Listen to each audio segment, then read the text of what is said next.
आज इतना बड़ा जन समूह सभी की मेहनत से सचिन पायलट साहब यहां उपस्थित हो पाए, यह हमारा सौभाग्य है।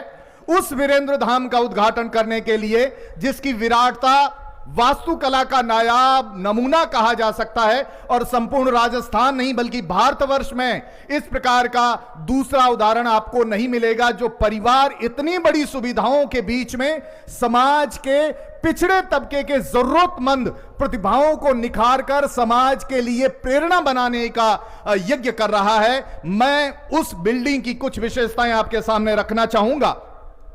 परम सम्मानीय हेमाराम जी साहब ने शहर के इस मुख्य स्थान पर 3.5 बीघा बेशकीमती जमीन को इस ट्रस्ट के नाम अर्पित किया। यह आपका बहुत बड़ा योगदान है। इस भवन को बनाने में परम सम्मानीय सुनीता जी और तेज सिंह जी ने हेमाराम जी साहब का कंधे से कंधा मिलाकर के सहयोग किया और यह विराट भवन आपकी परिकल्पना से भी बहुत आगे वास्तुकला के नमूने के रूप में हमारे बीच में उपस्थित हुआ, जहां देखने वाला हर व्यक्ति बरबस कहता है, वाह कितना सुंदर भवन बना है, जिसमें 84 कमरे हैं और जो तमाम प्रकार की फैसिलिटीज से सुसज्जित है। 36 कक्ष ऐसे हैं जिसमें 3-3 बच्चे एक साथ रह सकते हैं, यानी ट्रिपल सीटेड कक्ष हैं, जिनकी जो है आकार है 36 गुणा 3। इसी तरह से 48 कक्ष ऐसे हैं जिसमें 2-2 बच्चे रह सकते हैं, यानी 96 बच्चे। तो 108 और 96 204 बच्चों के रहने का यह भवन बन करके तैयार हुआ है। सभी कमरों के अंदर अटैच लेट बाथ की फैसिलिटीज उपलब्ध है, जो बहुत अच्छे किसी होटल से, स्टार्ड होटल से कम नहीं है। 4 बड़े हॉल हैं जिनका आकार 34 गुणा 60 वर्ग फीट का है। 2 कक्ष सेट ऐसे हैं जिसके अंदर यहां काम करने वाले सर्वेंट रह सकते हैं।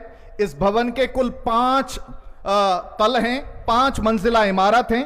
प्रत्येक मंजिल के अंदर वाटर कूलर की फैसिलिटी है, इलेक्ट्रिक पैनल दिया गया है और कॉमन टॉयलेट बाथरूम महिलाओं के और पुरुषों के लिए अलग अलग व्यवस्था की गई है, जिसमें 2 पोर्च हैं, 2 लिफ्ट्स हैं और 2 सीढ़ियों का निर्माण किया गया है। इस पूरे भवन में सौर ऊर्जा का पावर सोर्स उपलब्ध करवाया गया है, जिसको कोई नहीं रोक सकता और जो आने वाले समय में सबसे बड़े ऊर्जा के स्रोत के रूप में संभावित है।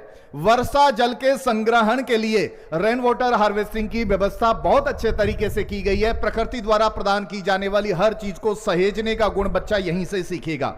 डिजिटल कैमरा सिस्टम पूरे भवन में है। किसी भी प्रकार की अवांछित गतिविधियों को तुरंत नियंत्रण में कैसे लाया जाए, यह इस कार्य को अंजाम देगा। स्वागत कक्ष, कार्यालय कक्ष इस भवन के अंदर सभी के लिए मुख्य कक्ष के रूप में रहेंगे। मॉड्यूलर किचन की सुविधा इसमें की गई है। साथ ही साथ एक बड़ा डाइनिंग हॉल है, जिसमें 120 सीट्स की व्यवस्था है। 120 लोग एक साथ बैठ करके भोजन कर सकते हैं।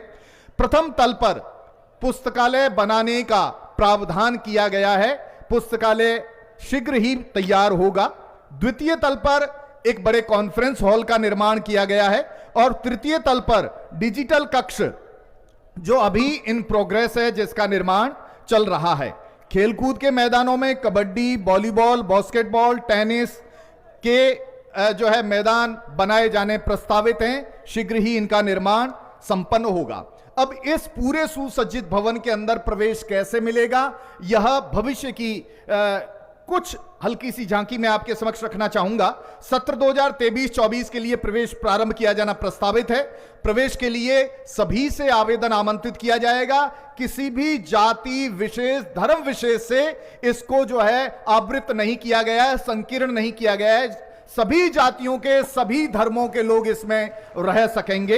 हेलो, प्रवेश परीक्षा होगी। प्रवेश आवेदन आमंत्रित करने के बाद एक टेस्ट लिया जाएगा, जिसमें कुल 200 सीट्स के लिए प्रवेश देने हेतु एक कॉम्पिटिटिव एग्जाम का आयोजन किया जाएगा और इसमें रहने वाले बच्चों का स्तर ग्रेजुएशन स्टैंडर्ड के ऊपर का होगा। यानी जो बच्चा कॉलेज में प्रवेश लेगा, अपनी स्कूली शिक्षा पूर्ण करने के बाद इसमें प्रवेश ले सकता है और यह हॉस्टल केवल बॉयज के लिए उपलब्ध होगा। इस प्रकार के सुसज्जित हॉस्टल के अंदर रहने के लिए आप सभी आमंत्रित हैं। वो प्रतिभाएं आप उन्हें प्रेरित करें और इस भवन में रहने के लिए उन्हें स्थान उपलब्ध करवाएं।